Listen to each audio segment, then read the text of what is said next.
Era una noche tranquila en Vallejo, California. De esas en las que no pasa absolutamente nada. En las que el silencio lo llena todo y cualquier ruido fuera de lugar destaca más de la cuenta. Dentro de una casa, Aaron King y Denise Euskins dormían sin imaginar que en cuestión de minutos sus vidas iban a cambiar para siempre. Aaron fue el primero en darse cuenta de que algo no iba bien.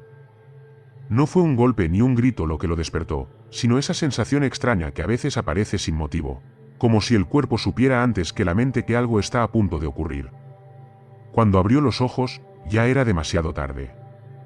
Había alguien dentro de la casa. Todo pasó rápido, pero al mismo tiempo cada segundo se le quedó grabado con una claridad aterradora. Voces, órdenes, movimientos en la oscuridad. Les dijeron que no miraran, que cooperaran, que hicieran exactamente lo que se les pedía si querían salir con vida de aquello.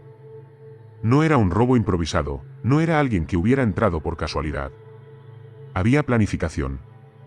Había control. A Aaron lo inmovilizaron. Apenas podía moverse, apenas podía entender lo que estaba pasando.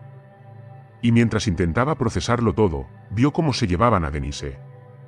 Sin resistencia, sin margen para reaccionar, sin poder hacer absolutamente nada. Simplemente desapareció delante de él. Cuando todo terminó, la casa volvió al silencio. Pero ya no era el mismo silencio. Era uno pesado, incómodo, lleno de preguntas. Aaron tardó en poder pedir ayuda, y cuando lo hizo, lo único que quería era que alguien encontrara a Denise cuanto antes. Pensaba que, a partir de ese momento, todo giraría en torno a encontrarla. Pero no fue así. Desde el primer contacto con la policía, algo empezó a torcerse. Las preguntas no iban en la dirección que él esperaba. No se centraban en los secuestradores, ni en reconstruir lo ocurrido para dar con Denise. Se centraban en él. En cada detalle de su historia. En cada pequeña incoherencia que pudieran encontrar. ¿Cómo habían entrado exactamente? ¿Cuántas personas eran? ¿Qué había escuchado? ¿Qué había visto? ¿Por qué no había hecho más? ¿Por qué todo sonaba tan extraño?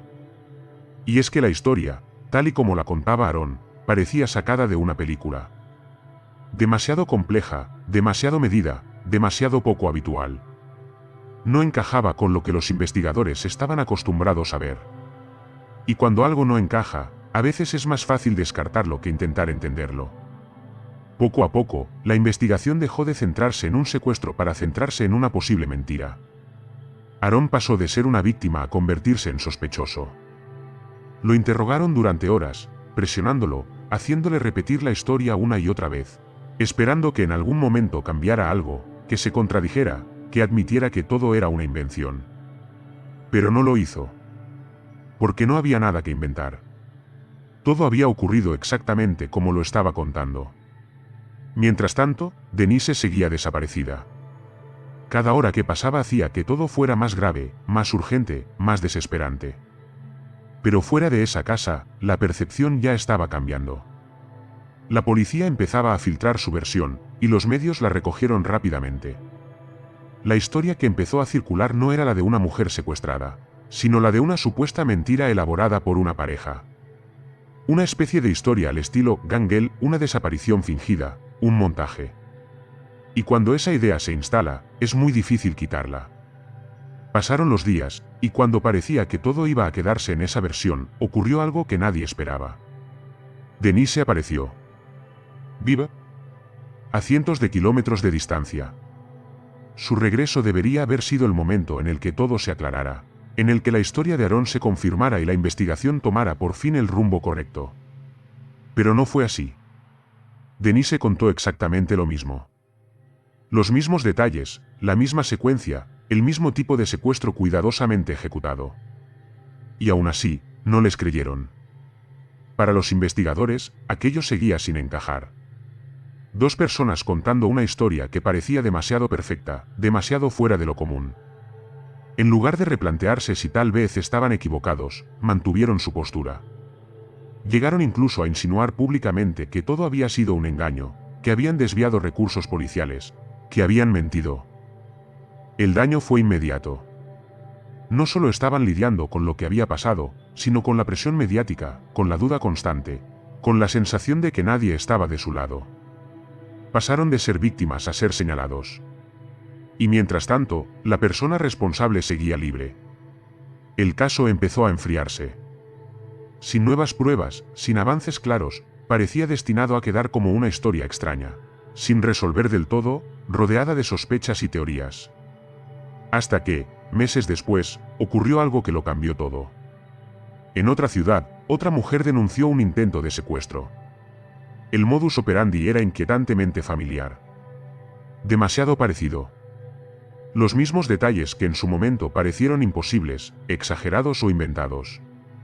Esta vez, la policía sí siguió esa línea. Y lo que encontraron fue suficiente para abrir una puerta que había estado cerrada todo ese tiempo. El nombre que apareció fue el de Matthew Muller.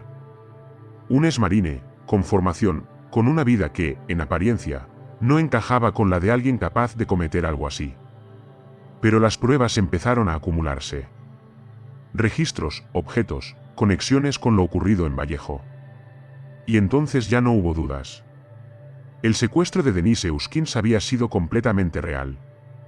Todo lo que Aaron había contado desde el primer momento era cierto. Cada detalle que parecía sacado de una película, había ocurrido exactamente así.